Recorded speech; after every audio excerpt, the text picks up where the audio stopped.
Assalamualaikum warahmatullahi wabarakatuh. Para mahasiswa yang saya hormati, wabil khusus mahasiswa program Dr. UIN Lampung, kita melanjutkan di mata kuliah desain riset seminar proposal disertasi untuk pertemuan kuliah yang ketiga. Topik kita pada kesempatan ini adalah struktur disertasi. Pada kesempatan yang lalu saya sudah menjelaskan bagaimana disertasi itu atas dasar model pendekatannya ada kualitatif, ada kuantitatif. Namun demikian secara umum sebenarnya struktur disertasi itu memiliki unsur pokok yang tidak bisa ditinggalkan, hanya saja dia ditulis atau diletakkan di mana itu tergantung dari aturan yang disepakati bersama oleh institusi penyelenggara pendidikan. Jadi saya wajibkan pada saudara mahasiswa untuk membaca, memahami tata tulis karya ilmiah terbitan UIN karena Anda mahasiswa UIN Lampung.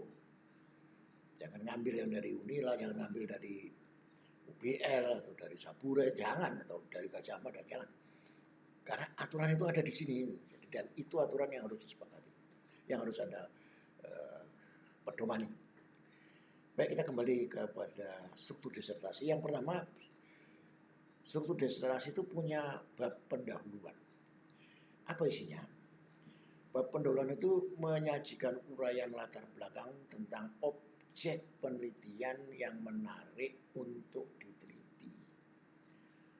Makanya sering para promotor tanya, objek penelitianmu ini apa sebenarnya? Nah, ini unsur ini yang ditanya itu yang pertama ini. Kemudian perumusan masalah yang mencakup uraian identifikasi masalah, pembatasan masalah, dan rumusan masalah. Itu menjadi subbab juga boleh, tapi di dalam atau include di dalam latar belakang juga boleh, tergantung tadi dari mana tata tulis itu dimunculkan, dari lembaga mana. Namun tetap saja pada pendahuluan itu ada perumusan masalah, mencakup uraian identifikasi masalah, pembatasan masalah, dan perumusan masalah. Nah, maksud dan kemudian maksud dan tujuan penelitian, manfaat penelitian yang diharapkan, serta sistematika penulisan.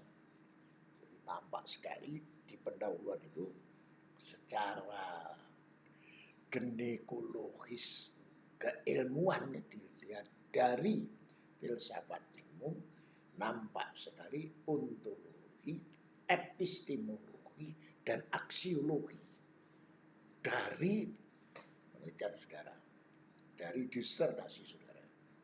Kalau tidak menjawab itu, nanti Anda akan mengalami kesulitan pada waktu diskusi dengan para promotor. Kemudian yang kedua, bab 2 itu adalah landasan teori, kerangka pemikiran, dan hipotesis. Paling tidak ada 3 hal itu, yaitu landasan teori, kerangka pemikiran, dan hipotesis. Nah, penyajian deskripsi landasan teori yang menjadi landasan teoritik penyusunan konsep operasional variabel penelitian ini merupakan deskripsi kerangka pemikiran yang meliputi rekonstruksi teori dan rekonseptualisasi dari variabel penelitian. Ya. Tapi saya ingatkan sebelum saya teruskan, ingat pada landasan teori ini di Universitas Islam selalu didahului dengan landasan teologis. Jangan lupa itu. Nah, konsep kajian dan konsep penelitian inilah nantinya yang mendorong pengajuan hipotesis sebagai jawaban sementara atas pertanyaan penelitian. Jadi kalau ada yang menanyakan pertanyaan penelitian, nah itu rumahnya di sini. di kerangka pemikiran dan hipotesis itu satu-satu kesatuan. Jadi landasan teori diperas, memunculkan variabel dan itu menggambarkan kerangka pikir yang disebut dengan paradigma penelitian, ada yang menyebut begitu, dan itu diakhiri dengan hipotesis penelitian. Ini pada umumnya rangkaiannya kan seperti itu, saudara-saudara. Nah, berikutnya metode penelitian selalu ada, yaitu penyajian deskripsi penggunaan pendekatan penelitian yang terdiri atas metode penelitian kuantitatif yang mencakup desain penelitian, yang menggambarkan rancangan pengukuran statistik, definisi dan operasional variabel penelitian, populasi, dan seterusnya. Kalau penelitian kualitatif mencakup konsep penelitian, teknik pengumpulan data, teknik analisis data, lokasi, dan jadwal penelitian. Itu metode penelitian. Apakah Anda mau menggunakan kuantitatif atau menggunakan kualitatif, itu tergambar secara gamblang di metode penelitiannya. Nah, jadi sekali lagi metode penelitian itu akan menggambarkan cara kerja saudara dalam menyelesaikan masalah penelitian tadi. Jadi cara kerjanya itu seperti apa? Langkahnya seperti apa? Nah, itu pada metode penelitian. Nah, berikutnya hasil penelitian dan pembahasan. Ini menjadi kunci pokok saudara dinilai oleh para promotor, oleh para penguji dari bagaimana Anda menyajikan deskripsi hasil penelitian. Yang pada umumnya meliputi gambaran umum, lokasi penelitian, hasil pengukuran, pengujian statistik, pembahasan hasil penelitian yang meliputi analisis hasil pengukuran, uji hipotesis, pembahasan, ya, atau juga dia kalau dengan deskriptif analitik, kalau dia dengan kualitatif itu dengan rujukan wawancara, penyerapan data dengan teori, ya, kemudian membahas permasalahan secara mendalam dan komprehensif, itu kelihatan di sini.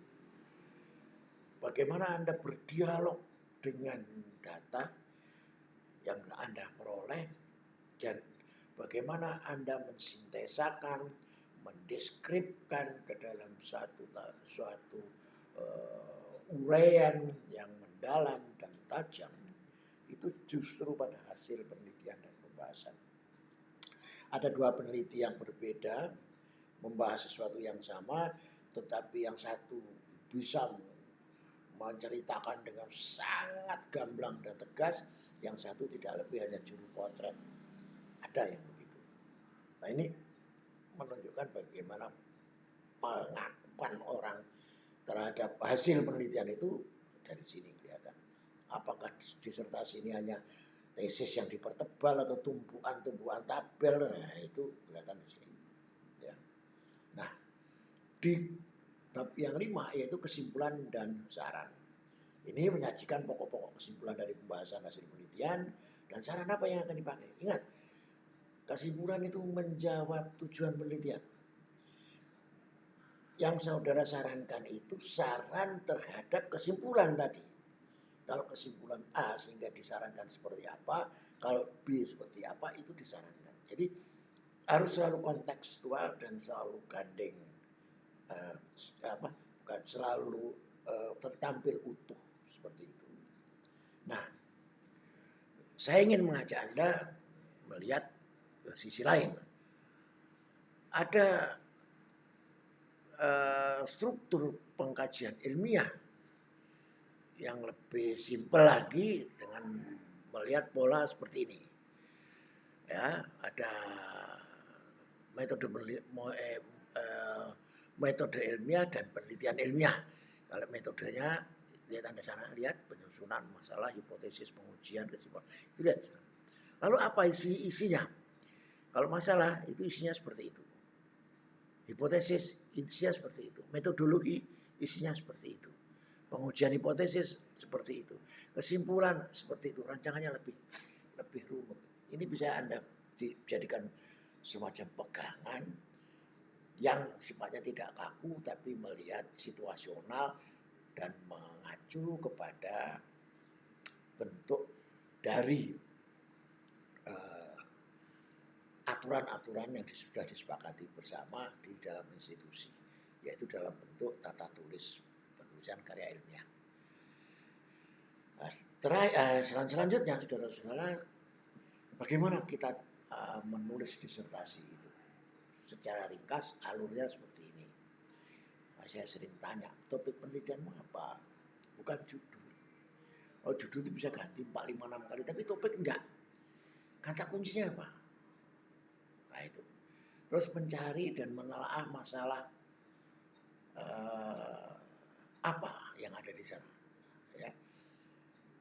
Kemudian masalah penelitian awalnya seperti apa? Kemudian melengkapi proposal bagaimana? Terus melakukan tindakan apa yang akan kita lakukan? Stimulus dan respon kita dengan persoalan-persoalan itu seperti apa? Kemudian updating masalah, melengkapi proposal, melaksanakan penelitian dan sebagainya. Ini terus alur menulis disertasi. Makanya jangan berhenti kalau menulis, kalau berhenti nanti Anda tersesat di jalan yang sesat. Ya. Nah, kalau penyusunan tesis atau disertasi yang melakukan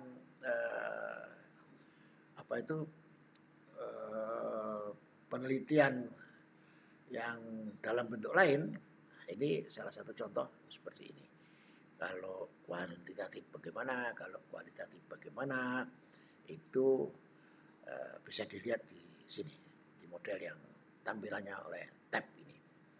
Saya kira yang berikutnya, kalau yang ada yang sederhana lagi, kita lihat seperti ini. Ada input, ada proses, ya, dan bagaimana menjadi hipotesisnya, bagaimana kesimpulannya. Ini semua dari